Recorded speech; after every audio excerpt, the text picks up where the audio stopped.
y me dijo mi madre, asesinaron a John Lennon. Estaba así. ¿Qué? ¿Quién? ¿Madre? ¿Cómo? Sí. Siempre he dicho, cuando llegan los Beatles y también el rock and roll, fue un parteaguas dentro de la sociedad. Los padres no aceptaban esta nueva música y era una disolución familiar. O sea, ¿qué es lo que quieren? ¿Seguir ganando pesos o quieren euros? No, tú sueñas mucho. El día que el ser humano deje de soñar, ese día ya está muerto.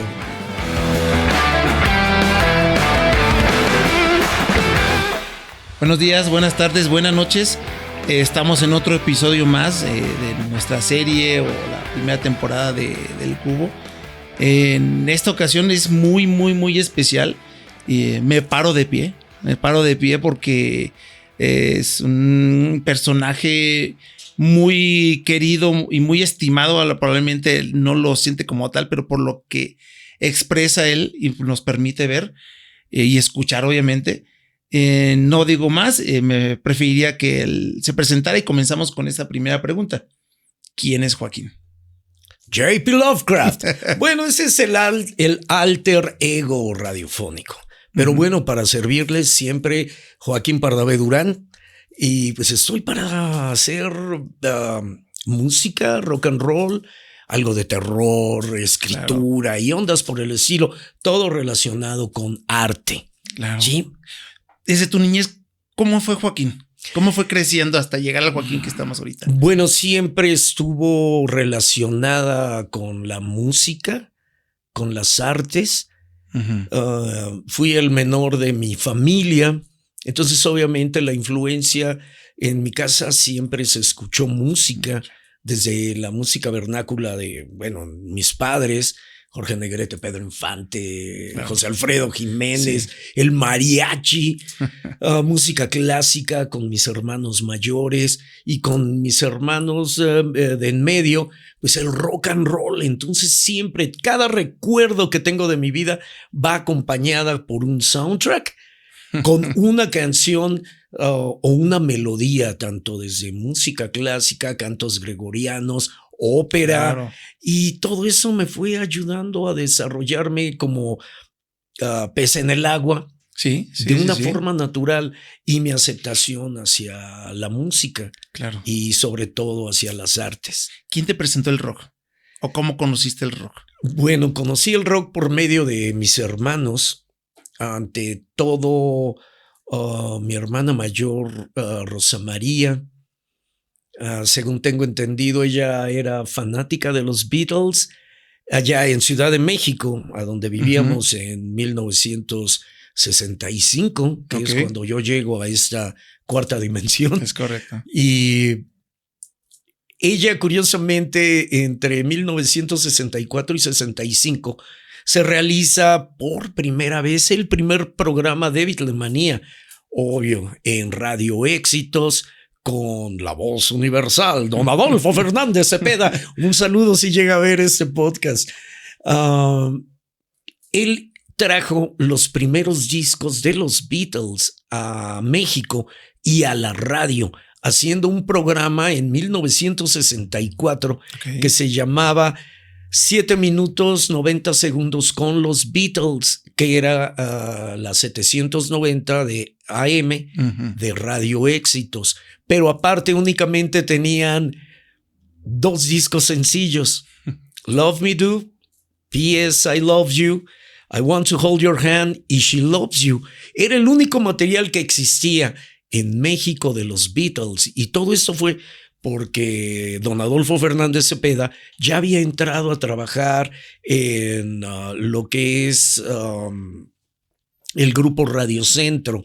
Era un joven en aquellos entonces que dijo, esta es música que vale la pena, por favor, déjenme traerlo. Tienes que escucharlo, más. Claro, lo mandaron a Estados Unidos, trajo material y empezó a hacer el club de los Beatles de Radio Éxitos. Ok. Y curiosamente, mi hermana recibió la credencial 0001 del club. llegaron a su casa y preguntaron, oigan, jóvenes, ustedes escuchan Radio Éxitos, y mi hermana, ¿qué es eso? Bueno, Radio Éxitos es una nueva estación de los jóvenes, la Beatlemanía. Sí he escuchado hablar de ellos, pero ¿qué música escucha usted? Jovencita, claro. Es muy joven. Yo escucho a Beethoven, sí, a Bach, a Mozart, a Tchaikovsky, pero no conoces a los Beatles. No, y no me interesa porque dicen que tienen el cabello largo. Obvio. Claro. Unos cuantos meses después, mi hermana se arrepintió porque eso era de colección, tener en México la primer credencial del primer club de los Beatles.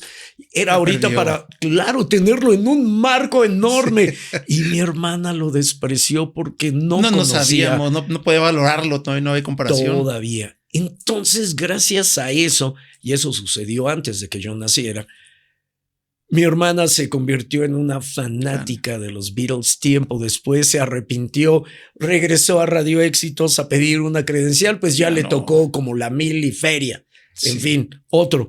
Pero de ahí empezó a nacer como que mi amor por la música. Recuerdo desde pequeño estar en la clásica, el club de Toby, que es el cuarto de lavado en la azotea de las casas. Pues mis hermanos tenían pósters y tenían algunos sillones que mi madre ya no necesitaba. Sí. Y ahí se juntaban a escuchar música.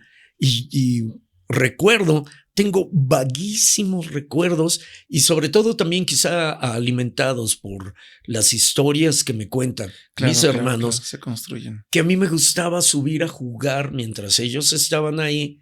Yo me llevaba mis juguetes, pero siempre escuchando música. ¿Y qué edad tenías, perdón, ahí?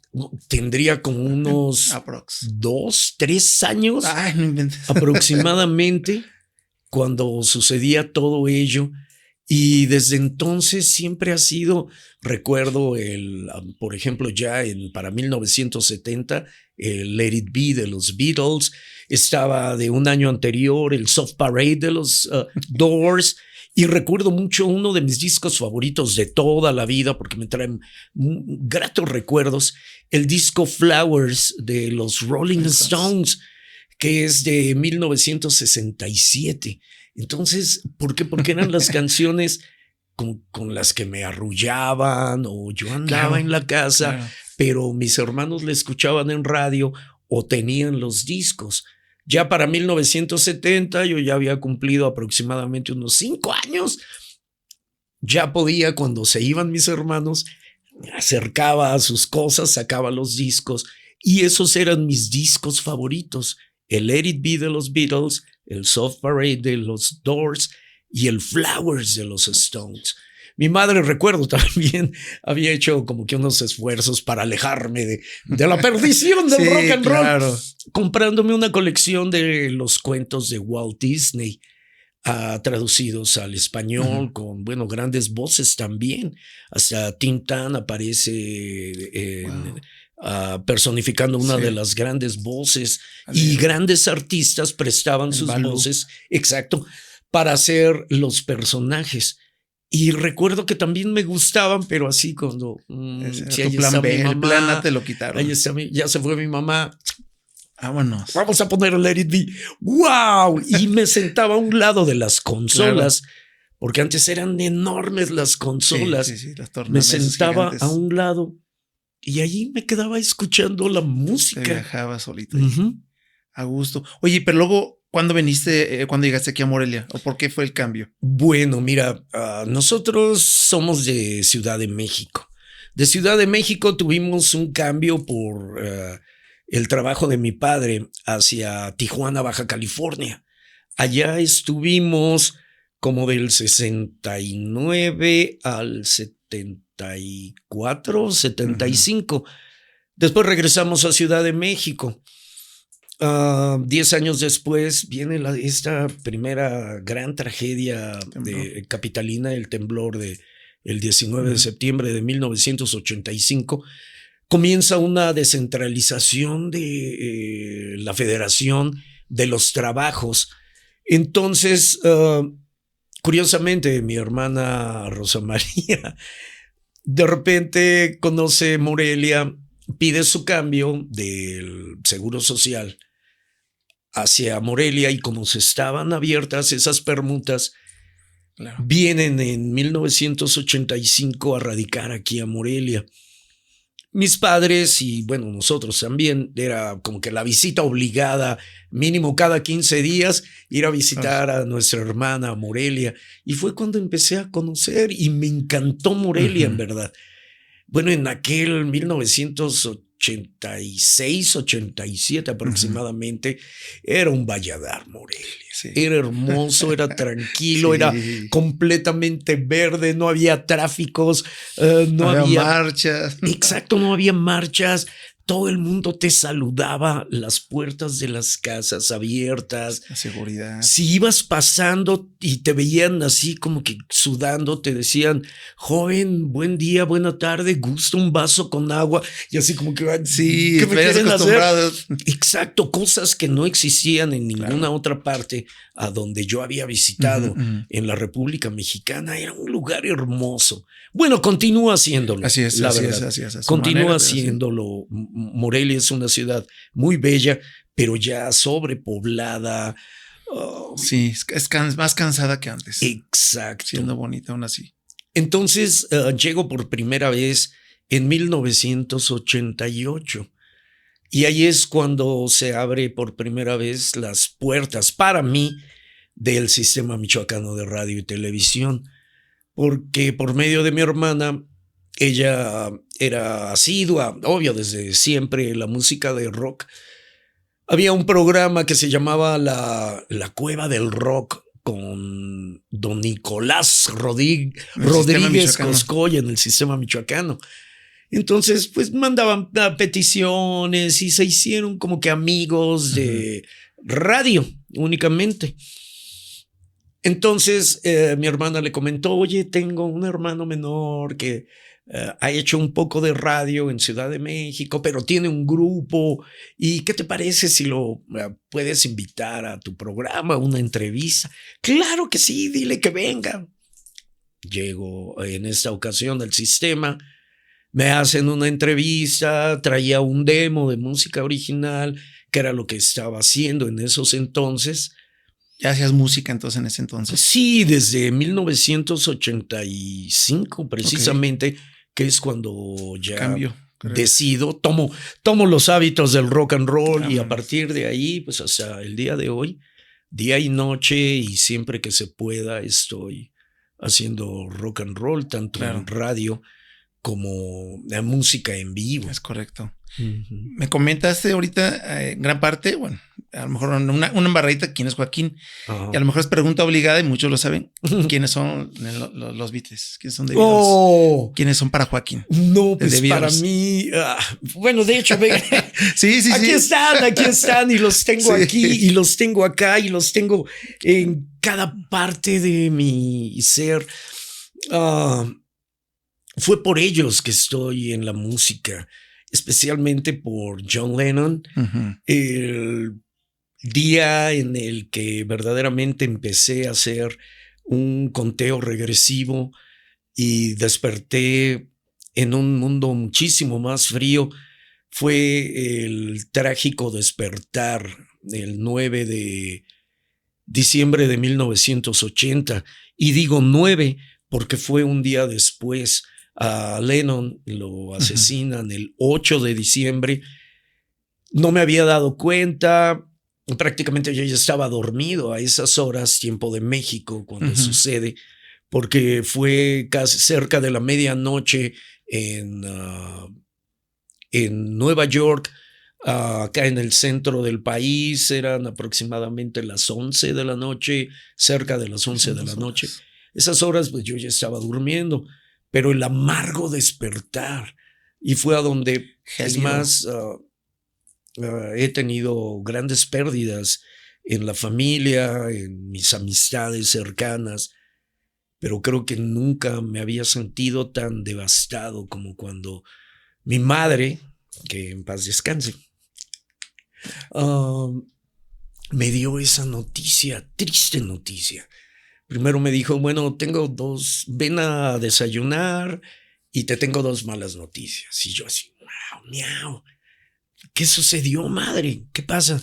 Bueno, primero falleció nuestro médico familiar. ¿Cómo? El doctor Hirose. No, era un médico japonés. Finísima persona. La cabecera ahí de la familia. Exacto, y haz de cuenta, así como nos lo pintan en las películas o en las series. Una persona muy educada, muy seria, muy profesional. También en Gloria esté el doctor Hirose. Y fue curioso porque falleció el mismo 8 de diciembre de 1980. Y pues sí me sentí mala onda, así, ¿cómo nuestro doc? ¿Y ahora dónde vamos a hacer? ¿Qué vamos a hacer cuando nos sintamos mal? Y me dijo, bueno, y viene otra. Y yo, ¿y ahora qué pasó? Que puede ser peor que mi doctor. Exacto. Y me dijo mi madre, asesinaron a John Lennon. Estaba así. Sí. ¿Qué? ¿Quién? ¿Madre? ¿Cómo? Sí. John Lennon. Me levanté, hice a un lado el desayuno, corrí a mi habitación a prender el radio, que normalmente siempre la tenía en cierta estación para... En 1980 en Radio Éxitos, porque era la estación que tenía a los Beatles. Estación. Y de repente, en el horario en el que me había levantado, de 1964 hasta 1988, 365 días del año, 3 horas con los Beatles. Durante todo ese tiempo, entonces tenía bien ubicado, era de 7 a 8 la primera emisión, de 1 a 2 la segunda y de 6 a 7 de la noche la tercera. Claro. Eran diario, 365 días, ya sabía, era mi estación favorita, escuchar Beatles. Y eran como las 10 de la mañana cuando sucedió eso y yo dije, bueno, dentro de la programación, no, ahorita va a estar la música moderna y no estaban los Beatles. Y yo dije, no, cambio a la siguiente estación, Beatles, me voy más atrás en todas las estaciones de Ciudad de México, fuesen o no de rock o de música en inglés, música clásica, música vernácula, música de cumbias y sones. Todos estaban programando a los Beatles, a John Lennon, y la noticia era así. Yo dije, no es posible. Salí a comprar un periódico y ya estaba en el encabezado. Asesinaron a John Lennon.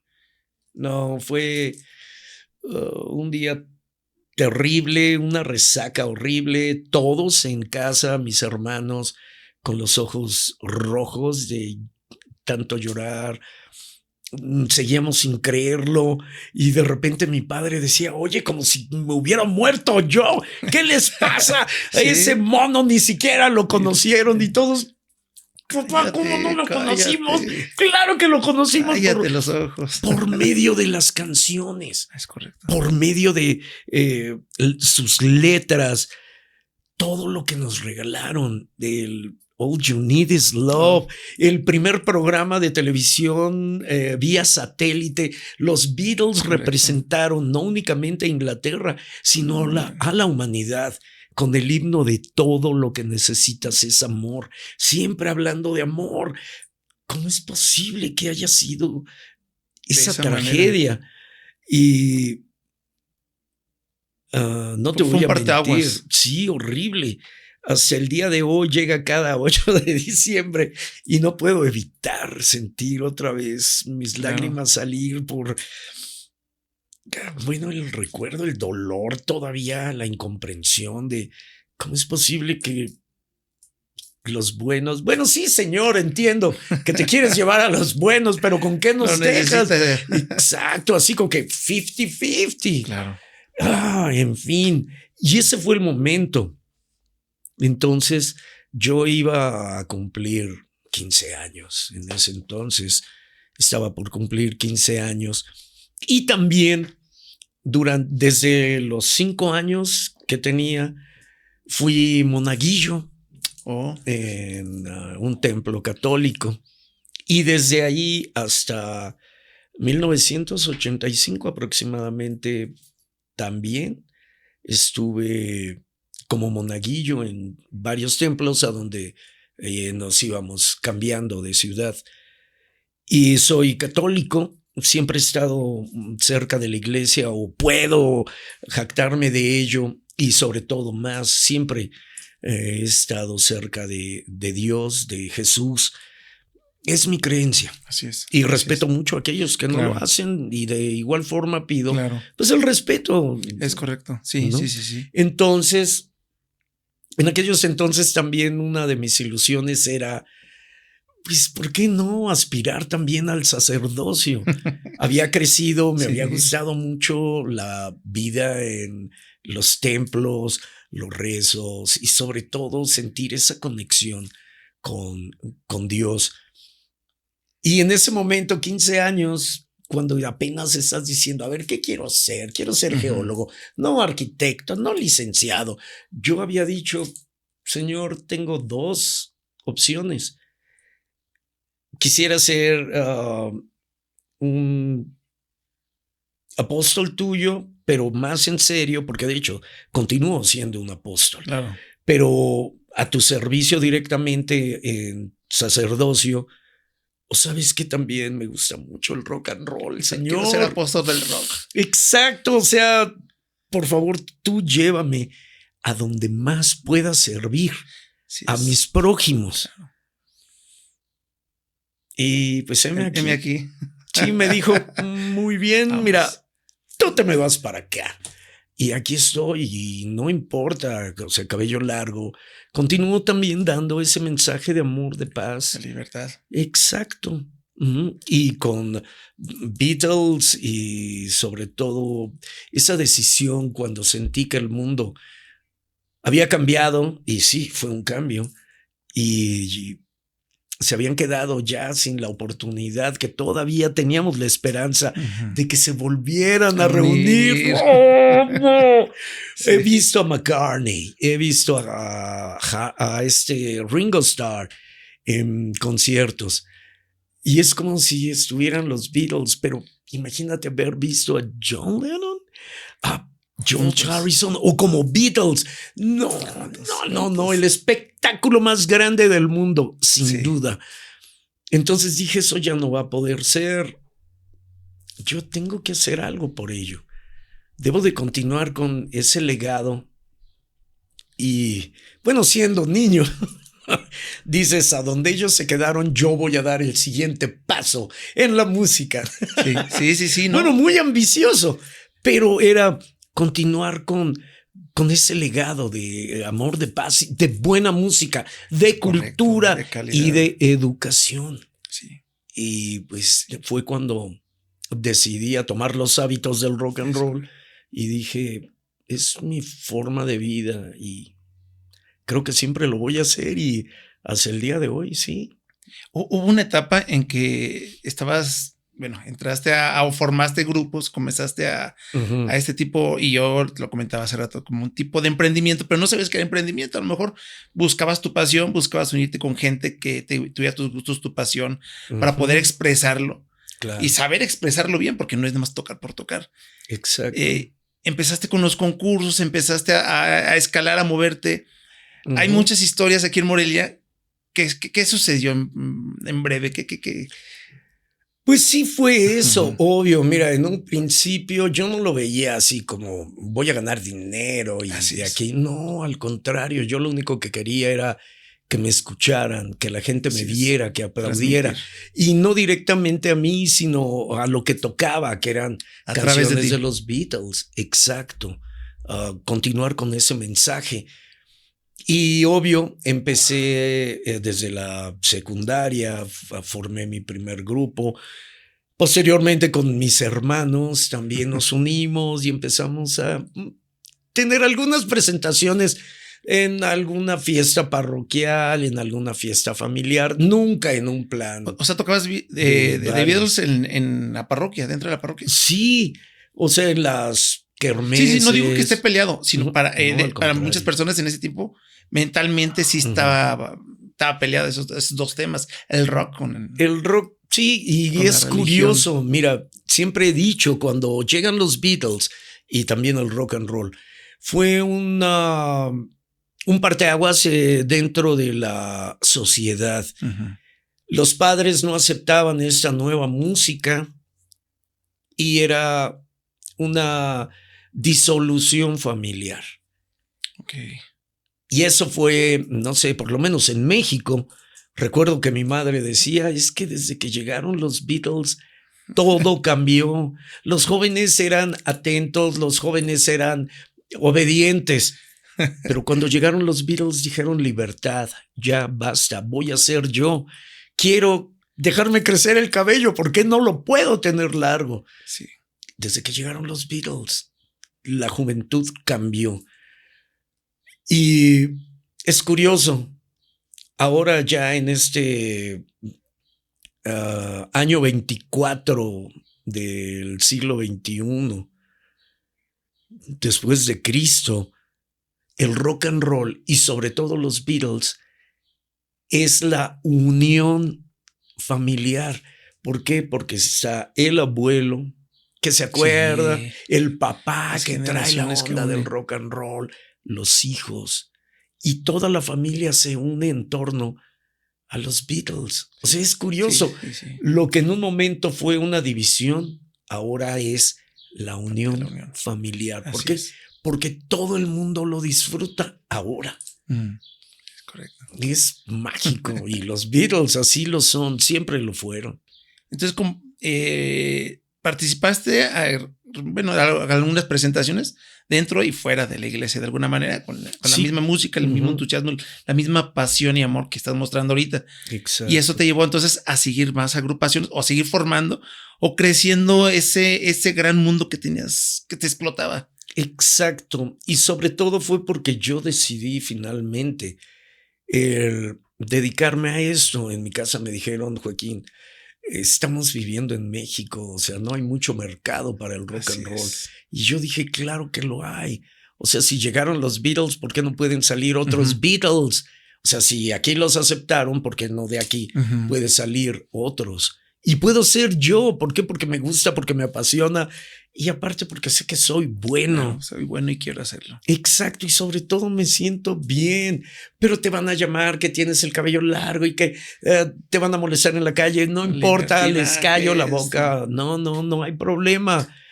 Así soy, así quiero ser. Y bueno, comenzaron a respetarme mis padres cuando dijeron, ok, puede ser la fiebre del rock and roll, así como todos mis hermanos la tuvieron en su momento y obvio, ya crecieron. Se le va a pagar en algún Exacto, momento. Entonces dijeron, bueno, sí, déjalo que lo haga, pues sí es normal.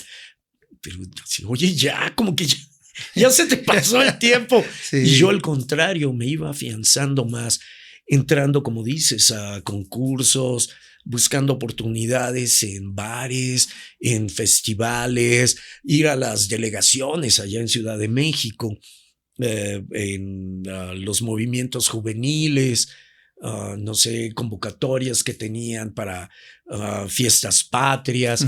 Yo no perdía tiempo para buscar un foro a donde poder llevar el rock and roll. Te colabas donde hubiera un hueco. Exacto. Donde entre el rock, ahí estoy yo. Ahí fue. Y poco a poco me fui decantando, sobre todo ya más profesional, para entonces sí, de repente, pues ya dejé de ser un jovenzuelo y sabía que pues ya no podía seguir viviendo de mi familia. ¿Y cuál era la única forma? Pues vivir de la música. Entonces ya comencé a tomarlo un poco más en serio. Comencé a armarme de mejor equipo, de buscar mejores músicos, más profesionales, más comprometidos, que también es algo muy difícil de encontrar. Mucha gente está por placer porque sinceramente ven que creen que no te puede llevar la música a ningún lado, sino únicamente es un rato de fiesta, entre los amigos, te haces conocido y párale de contar, pero así como que a un futuro. Y también muchos buenos músicos no lo toman de esa forma, sino únicamente como un hobby, como una distracción. Pero sí habemos otros que para nosotros es una verdadera forma de vida. O sea, es desde que te despiertas hasta que anocheces, estás involucrado en la música. Claro, ¿es rock o no es nada? Exacto. Bellas Artes. ¿Llegaste en algún momento? Sí, de hecho llegué a tocar a Bellas Artes, pero nunca me abrieron la puerta, por cierto. Y por medio de, obvio, fue dentro de la escuela, en los centros de educación artística, que eran CEDART. Creo que también aquí en Morelia existe el CEDART. También fue por medio de la Escuela de Bellas Artes, a donde también estuve una pequeña temporada, porque de repente tuve la necesidad de desertar de la escuela por danza. Tengo 2 pies izquierdos. O sea, no podía. Y aparte, soy una piedra bailando. No. O sea, no se me da lo que es baile nunca de los nunca. Cuando también era joven, varias amigas en la colonia o las hermanas de mis amigos, oye, que si quieres ser chambelán. No quiero. No sé, es que en serio, no sé bailar. Nunca aprendí a bailar. Y de repente era una materia que tienes que hacerlo. Y por más, y aparte, sinceramente, no me sentía muy cómodo haciendo ciertos movimientos. Respeto a toda la humanidad, pero me sentía ridículo. O sea, yo no tengo esa gracia, esa soltura. Y no había pasión en eso. Dices, bueno, aquí no. Exacto. Y entonces era como un lastre que se me iba quedando, y de repente dije, bueno, no voy a poder salir de esto, entonces, pues, vámonos. Y todavía siendo joven dices, ay, en 6 meses me recupero, revalido materias. No, aquí no ha pasado nada. Y ya continúas, ¿no? Sobre todo ello. Ese fue el acercamiento que tuve en cuanto a Bellas Artes. Fue un momento efímero, pero bueno, muy válido. Como para eso te ayudó a crear este otro camino en el que ya estás, todo te ha empujado hacia este lado. Exacto, todo se ha decantado hacia lo que es la música, concretamente, tanto en vivo o interpretándola, creándola, así como también en otro lado del micrófono, dentro de la radio y las comunicaciones, a donde tuve mi primer acercamiento a radio. Fue también allá por 1985 en el núcleo Radio 1000, en la ahora desaparecida y mítica estación Rock 101. Ahí fue donde realicé mi primer programa de radio. Se llamaba Chocolo Twist. De hecho, creo que todavía lo tengo por ahí grabado.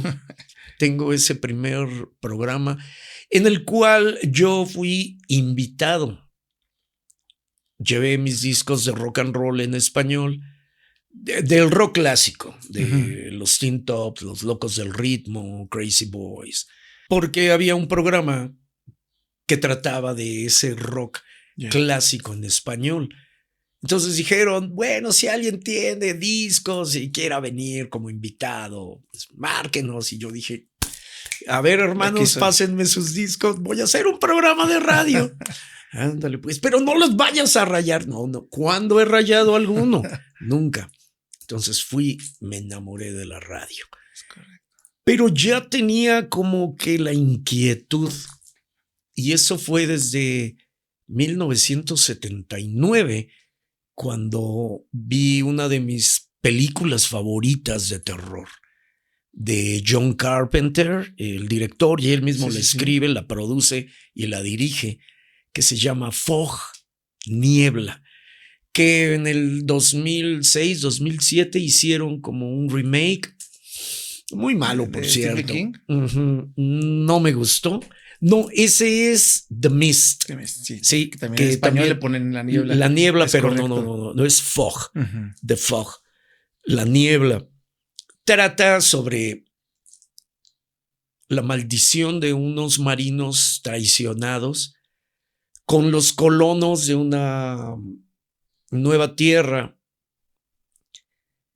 El aniversario, el primer centenario de la fundación de ese pueblo a la orilla del mar y una estación de radio.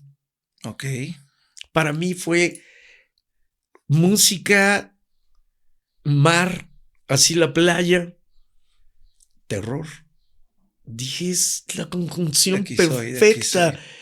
Vi la película y fue cuando dije, no manches, yo quiero hacer radio, quiero estar en una estación de radio. Sí. Pero siendo niño en 1979, lo que podía hacer era ponerme a jugar a hacer radio. Ponía una grabadora con música, como ya escuchaba radio, ponía una grabadora a grabar. Hola amigos, tengo una canción que quiero ponerles. Miau, miau, miau. Y como aquí salía la música, esto lo estaba grabando. Ponía cajas de zapatos para que no se escuchara el eco o el ruido y se escuchara como que más radio. Mi alegría. Haz de cuenta, sí, así como que mi alegría, mi estación de radio, mi alegría.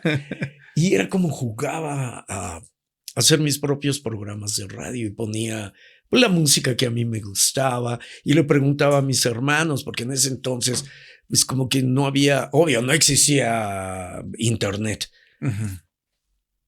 Algunos libros o revistas que tenían, pues leía la historia de la música y después decía, miau, tengo que conseguir esta revista, es buena. Y de mi mesada o de los domingos o de lo que me daba en el templo ayudando ahí como monaguillo, pues juntaba mi dinero y me compraba alguna revista de rock o algunas revistas de tradiciones y leyendas de la colonia, porque me gustaba desde entonces siempre el terror. Hacía pequeñas leyendas urbanas, recuerdos, con música, no con mucha tecnología, únicamente eran 2 grabadoras, pero empezaba a jugar a producir un programa de radio. Mi madre me decía, ¿por qué gastas tu dinero en esas cosas? Cómprate ropa. Y yo le decía, madre, algún día esto me va a ayudar. ¿Por qué? Porque vas conociendo, vas aprendiendo, vas leyendo y conoces el porqué de una canción, de un disco, de un grupo. Y de hecho todavía tengo ahí en mi arcón de los recuerdos colecciones de aquellas revistas que de vez en cuando las vuelvo a sacar y las utilizo en radio. Claro, sí. De repente las llevo y digo, no, vecinos retrofans, ¿qué creen? Me encontré esta revista que data de tal año y habla de esto y aquello. Y vuelvo a retomar toda esa información que se imprimió hace 20, 30 años. Tengo algunos números de la primera edición de la Piedra Rodante, que fue ahora es la Rolling Stone, que es una porquería, ya no tiene, nada, qué coraje me da. La inauguraron los Beatles también, ¿no? Exacto, edición. El primer número fue con John Lennon. Portada. Fue portada, fue John Lennon en 1971. Por ahí tengo esa revista también, todavía rescatada, rescatada de 1971 y de repente vuelves a leer todo ello y es mágico. O sea, es como echarte un clavado en el pasado y sobre todo a mí me gusta tener la oportunidad de expresarlo en mis programas y que los nubecinos y retrofans así están ávidos de no manches, a ver, cuéntame más acerca de eso. Pues bueno, para ello tengo los programas también. Todo esto, te llevó a ir creciendo, formando grupos y si me permites, a lo mejor brincamos Sí, Si es que hay algo que tú quieras agregar, brincamos a tus proyectos que ahora tienes. Entre ellos, musicalmente, que te lleva a la Granja Mona, que es uno de tus más grandes proyectos. ¿En qué otros proyectos estás trabajando y cuándo los comenzaste? Bueno, mira, desde que estoy tomando, o desde que tomé en serio esto de la música, comencé a pensar en, ok, yo tengo mi propia propuesta, tengo mis propias canciones, y conociendo la historia de los Beatles, ellos tocaban covers, pero también empezaban a meter sus propias canciones dentro de los shows. Y era lo que yo siempre le comenté a mis compañeros. Vamos a hacer música. Pero pues es que tenemos que sacar estas canciones. Y aparte a mí me gusta esa. Perfecto, pero vamos a tocar canciones. De repente no todos tienen la aptitud de componer. Y muchos se han sentido amenazados en... No manches, tú puedes hacer música y de repente pongo una prueba y digo, vamos a trabajar sobre ello. No, porque yo no puedo. Y así, pero pues, no te estoy diciendo, vamos a montar mi canción. Pero de repente empieza el celo de, ¿no? ¿Cómo tú puedes hacerlo y yo no? Claro, ¿cómo voy a tocar algo que tú hiciste? Exacto. Y empiezan a ponerte zancadillas dentro de el momento, hasta que ese grupo que iba creciendo se disuelve. O con uno que se salga es just like a starting over. Tienes que volver a empezar y ensayar con el nuevo elemento. Hasta que se ponga tono, equilibrio. Exacto, desde la primera canción hasta la otra. Y en ese momento, obvio, si ya te estás dedicando a la música, pues no puedes descuidar tu trabajo.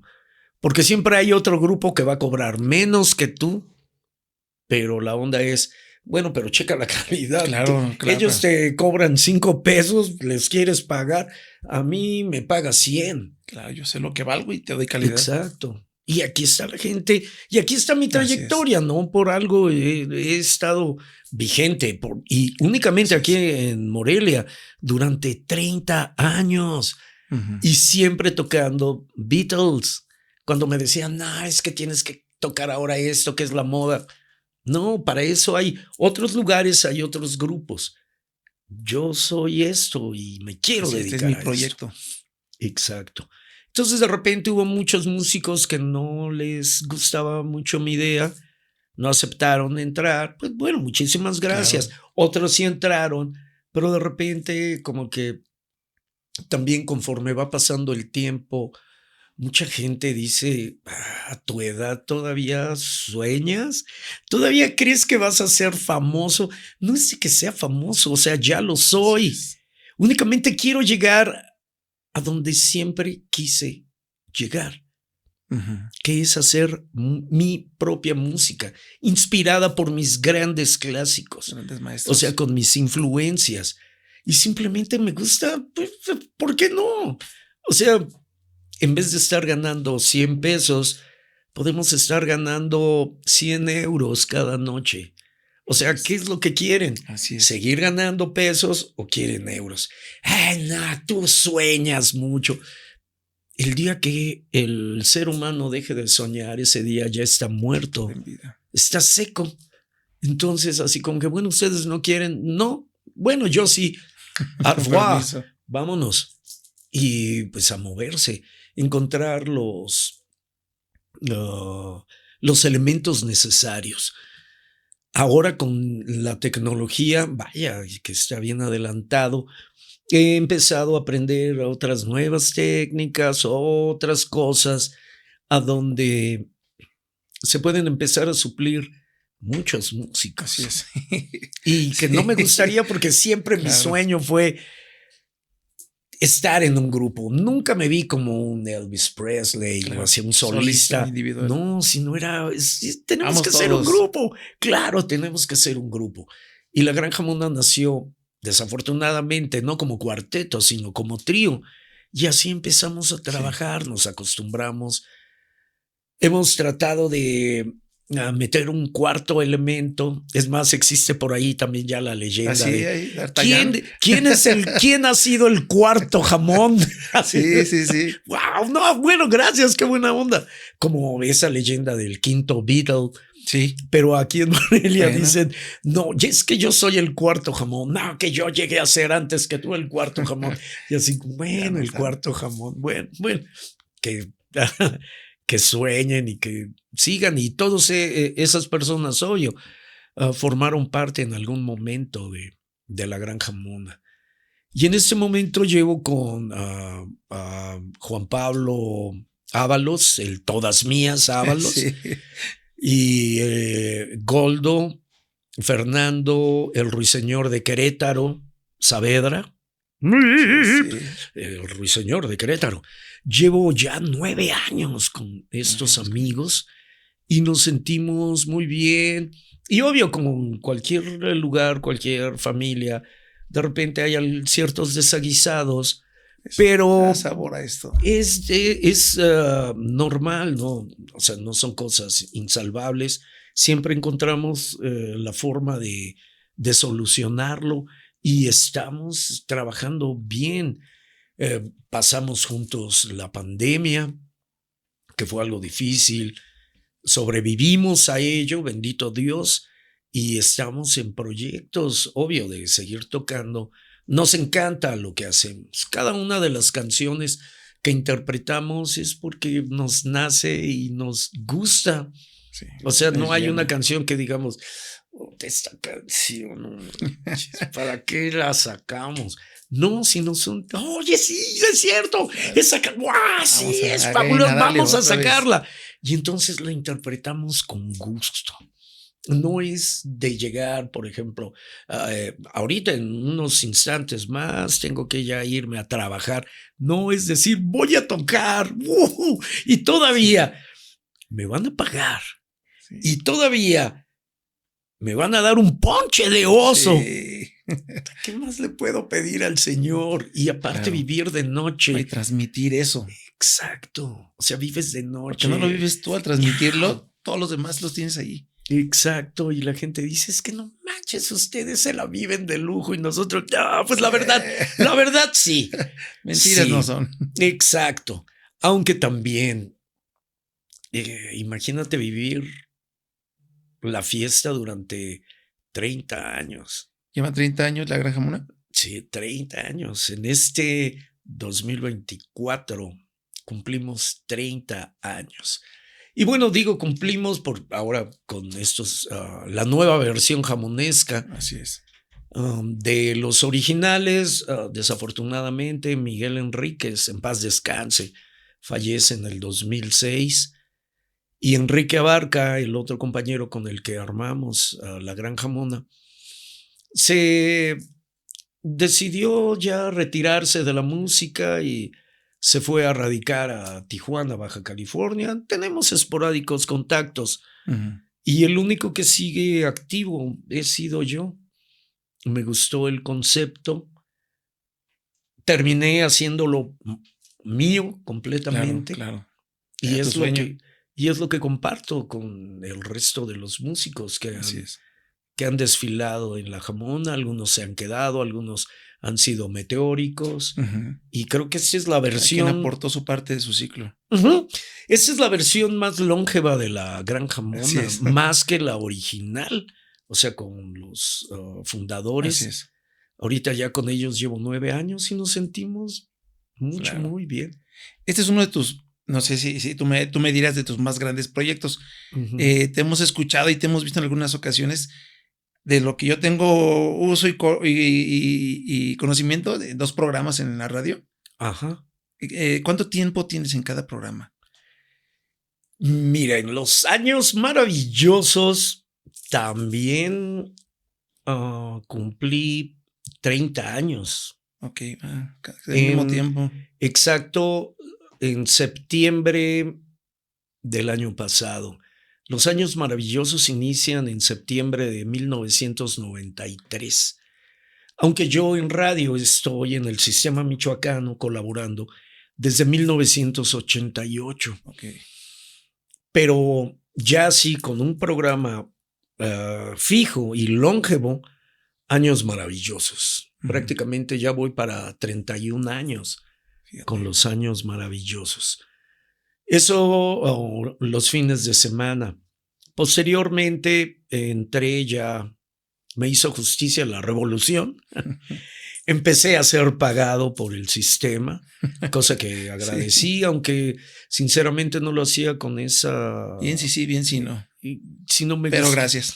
Pero obvio. Pero gracias. ¿Por qué? Porque también son gastos y sobre todo es inversión de discos, películas, libros, material, en fin, hasta salidas a conciertos. Todo lo que hace a este Joaquín. Todo lo exacto, que hace Joaquín. Y lo que hace el programa. Porque, por ejemplo, en los conciertos que he tenido oportunidad de ir de Paul, de Ringo, de Motley Crue, de Rammstein, no sé, algunos otros, de Def Leppard. Sí, reciente. Voy como corresponsal de Retrovisor o de los años maravillosos. En vez de estar disfrutando el concierto, estoy haciendo anotaciones, estoy haciendo grabaciones, me estoy fijando bien. ¿Por qué? Porque debo de llevar una reseña. Entonces es como que parte de mi trabajo y de repente, ahora sí es remunerado, pues lo hago con más gusto. ¿Por qué? Porque ya tengo más oportunidad de poder asistir a estos eventos. Y no es de darme el lujo de comprar tal o cual colección, no, sino es para compartirlo por medio de mis programas, pues con todo el público también. Y es algo que también considero que es bueno.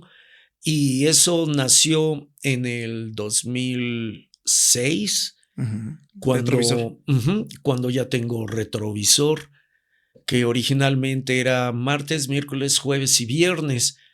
Posteriormente, y todo esto también es por cambio de directivas. No depende tanto de ti. Exacto, no de mí. Y otra, no soy un trabajador del Estado sindicalizado, sino únicamente soy eventual. Pequeño detalle. Soy contratado. Entonces, por eso, cuando entran y no lo quiero. Oye, que ya se acabó. Pues ya ni modo. Pues sí, se acabó. ¿Cuándo dejaste de hacer o cuándo, o no sé si continúas haciendo las famosas historias de terror? Buenísimas. Porque en realidad había, y tú decías que la gente está expectativa a la historia, y así estábamos, pero eran historias que yo ya conocía a veces. A mí también en lo particular me gusta el terror. Y yo a veces escuchaba o leía a Poe, a diversos autores. Digo, está hablando de esta historia y se llama tal, o el poema tal. Pero como lo explicas, le das un trasfondo y le creas un contexto o nos haces creer que hay un contexto, que hay una historia más allá de ese pedacito de poema. Y es cuando, y dime más, yo ya sé que sigue, yo ya sé cómo va a terminar, yo ya sé que ya acabó la historia. Pero todo lo contexto que le das, obviamente le pones música, le pones todo el sabor. Y eso es lo que a mí me encantaban. Sigues haciéndolo, lo vas a hacer. ¿De qué depende? Bueno, mira, esto lo estuve haciendo mientras estuve en el sistema michoacano. Cuando me invitan a tomar unas vacaciones obligatorias, bueno, también lo acepto porque ya tenía muchos años. Entonces dije, bueno, esto puede ser refrescante, descanso, me vuelvo a llenar de energía, tengo más tiempo de investigación y continúo adelante. Y todo nació con el miércoles de misterio, que era elegir un tema, investigarlo, musicalizarlo y cerrarlo así con la cereza de la leyenda urbana nueva, que era una leyenda urbana cada semana, porque era únicamente miércoles de misterio en Retrovisor. Fueron varios años también. Produjimos cerca de 300 leyendas urbanas allí en el radio para el programa. Hacíamos especiales de Día de Noche de Muertos, a donde transmitíamos a partir de las 2 de la mañana y hasta las 6 que entraba la transmisión con leyendas urbanas. Poníamos grabaciones porque se corren muchas leyendas en el mismo sistema michoacano, que era la casa original de Tocabén. ¿El periódico? Exacto, de La Voz de Michoacán. Y que se aparece, y que eso, y que hay un perro negro, y leyendas urbanas de los mismos trabajadores y cosas que nos han sucedido. Entonces aprovechábamos todo ello para hacerlo. Y desafortunadamente, cuando me invitan a estas vacaciones, se cierra ese ciclo. Ahora que regreso, pues la dirección no tiene como que tanta fe en la onda del terror y como que así, no, mira, queremos el rock and roll, igual probablemente más adelante, pero la gente así, no manches, ¿cuándo va a regresar? Y yo así es. Ahí está el buzón de quejas, manden ahí. Está llenísimo, pero. Claro, yo estoy en la mejor disposición. Pero ahora conociendo todo esto, como por ejemplo los podcasts, de repente digo, bueno, no es mucha o gran necesidad de que salga en radio. Si no lo quieren, hay nuevos caminos. Exacto, lo puedo hacer de esta otra forma y que se siga llamando igual, Miércoles de Misterio, el mismo formato.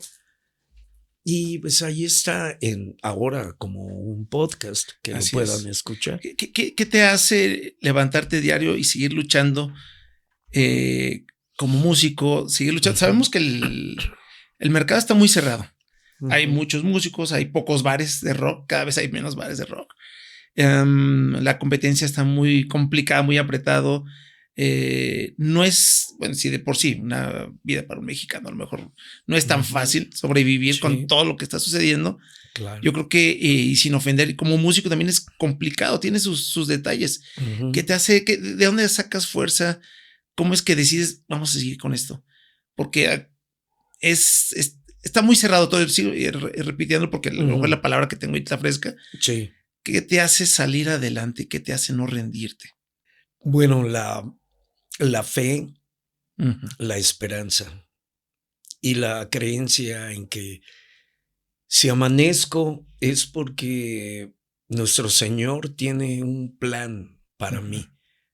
Y quizá ese plan es lo que yo siempre le pedí, el llegar a realizarme dentro de todos mis sueños. Y obvio, mi meta siempre ha sido llegar a ser un nuevo Beatle. O sea, no formar parte de los Beatles, obvio, porque no, es increíble eso. Muy diferente.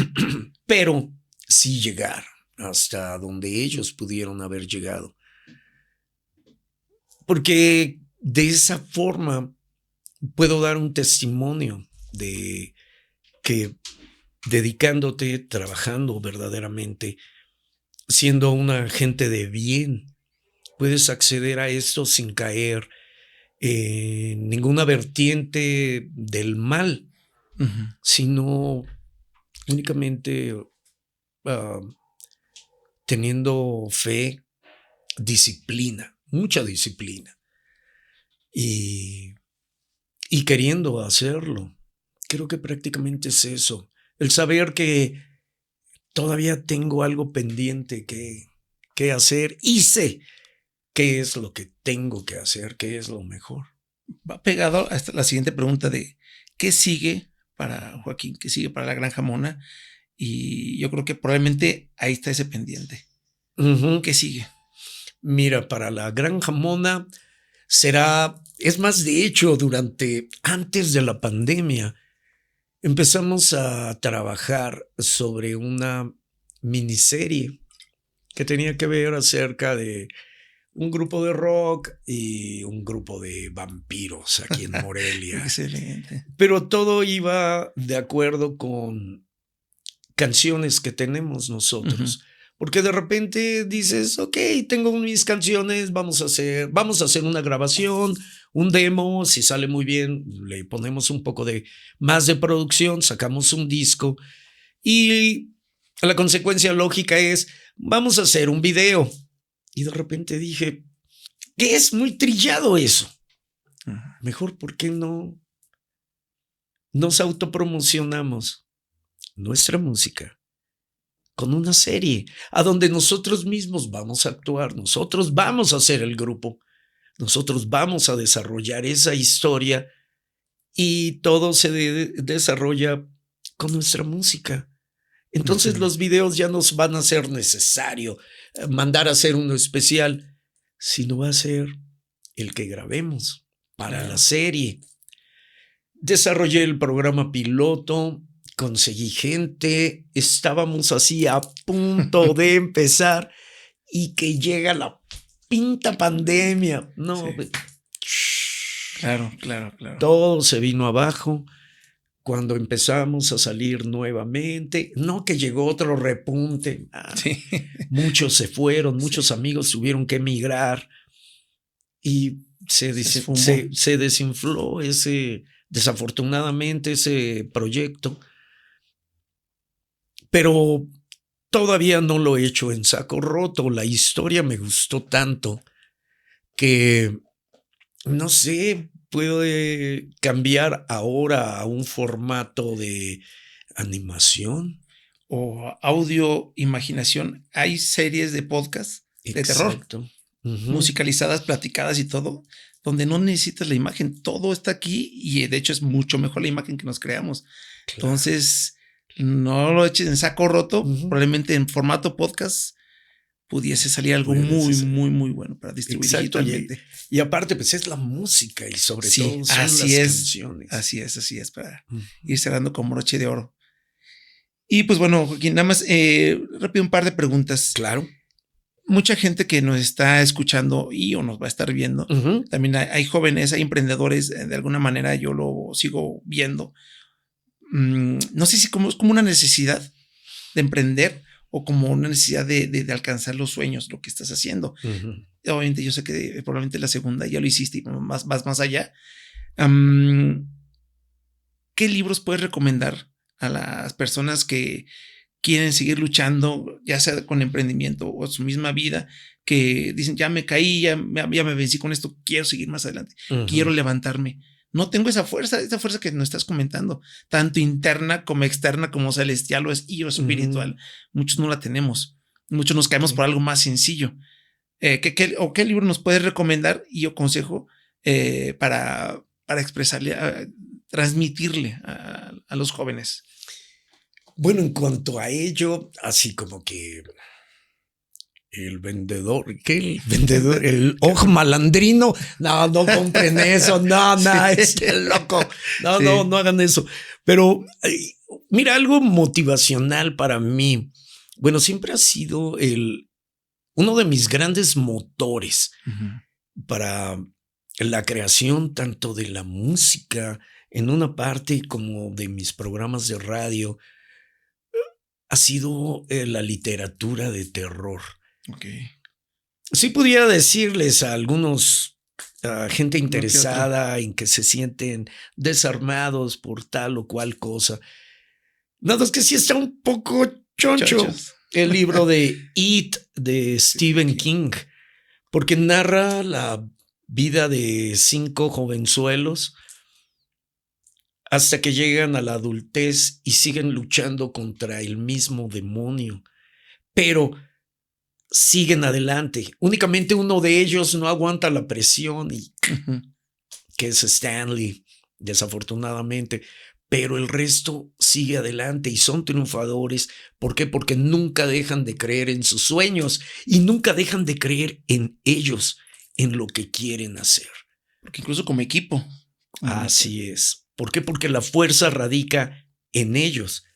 Y al final de cuentas, eso es uno de los mensajes que manda Stephen King. La unión hace la fuerza, en verdad. Y luchas contra lo que quieras, pero unidos. Y unidos salen adelante. Sí, decimos que si vas solo, a lo mejor llegas rápido, pero si vas juntos, llegas más lejos. Exactamente. Y bueno, una pregunta yo creo que básica ya para ir cerrando. Conocemos a muy, muy, muy grandes rasgos parte de la historia de la familia Pardavé. Oh, miau. Ok. Bueno, igual si tú nos pudieras comentar un poco cuáles son los detrás de, yo entiendo que en la época de oro del cine mexicano, por ahí tuviste un familiar. Sí. ¿Es correcto? Así es, don Susanito Peñafiel y Somellera, dentro de uno de sus grandes papeles. Así es. El casto don Susano, Joaquín Pardavé Arce, mi tío abuelo, hermano de mi abuelo, que también fue actor, José Pardavé Arce.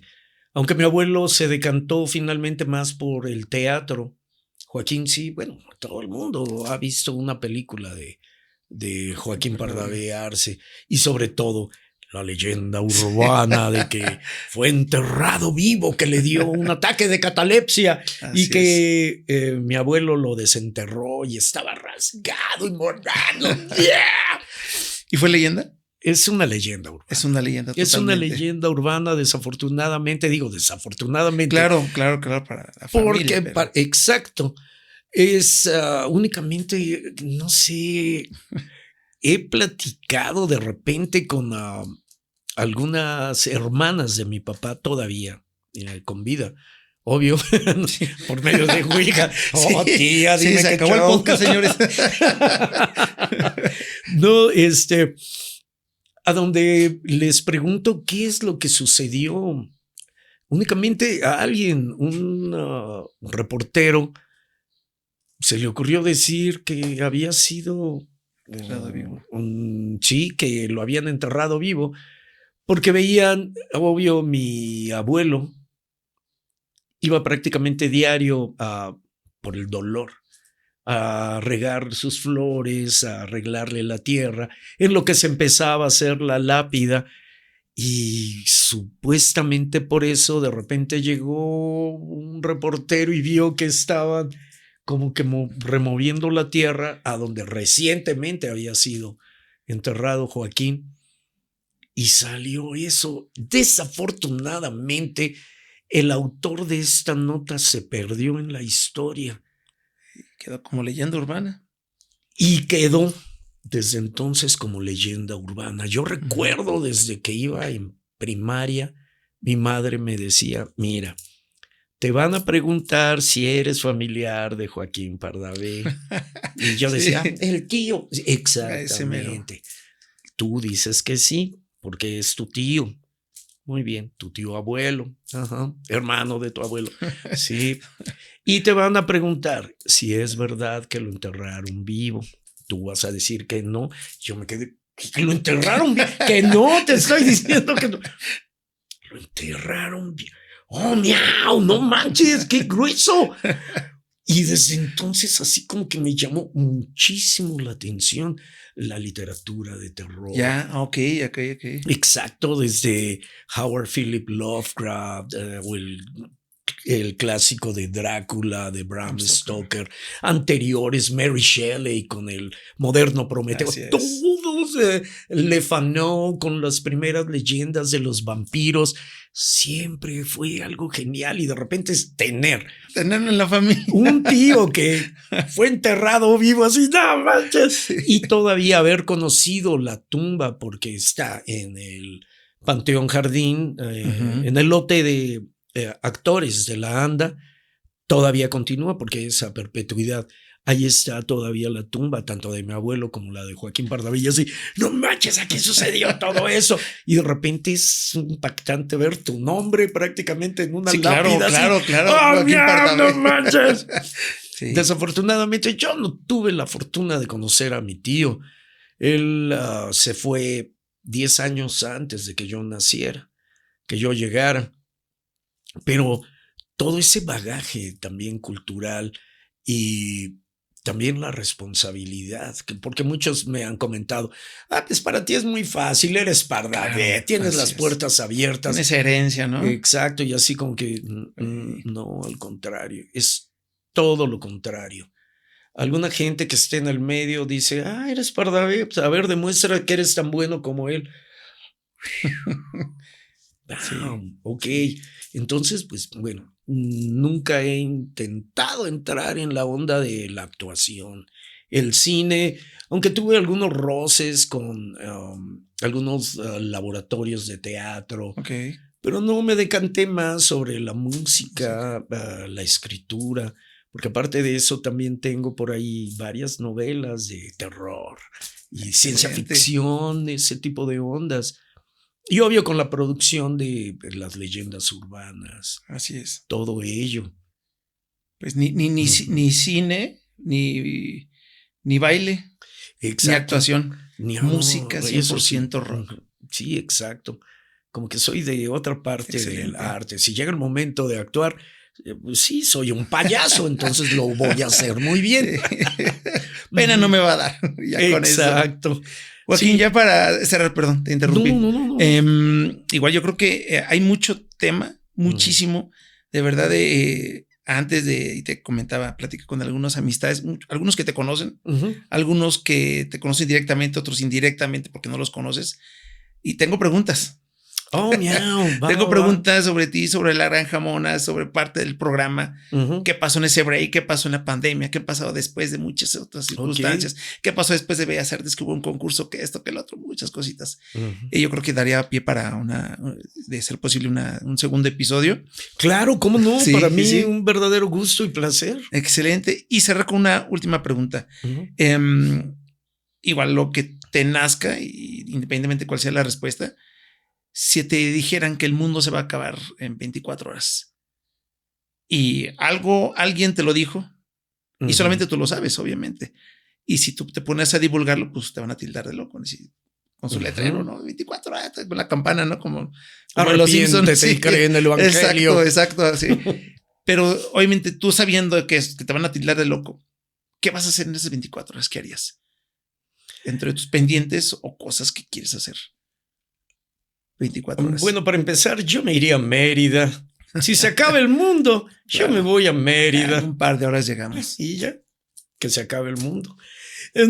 Sí. Bueno, es parte de una película de Tintán que le dicen, oye, cuando llegan unos marcianos y están a punto de acabar con el mundo, le preguntan, ¿y tú qué vas a hacer cuando lleguen los marcianos? Y él dice, yo me voy a Mérida. Pues no sé ustedes, yo me voy a Mérida, que se acabe el mundo. Pues mira, lo que yo haría sería continuar con mi labor hasta el último momento. Obvio, le comentaría a mis más allegados, acabo de recibir una información especial y eso es lo que va a suceder.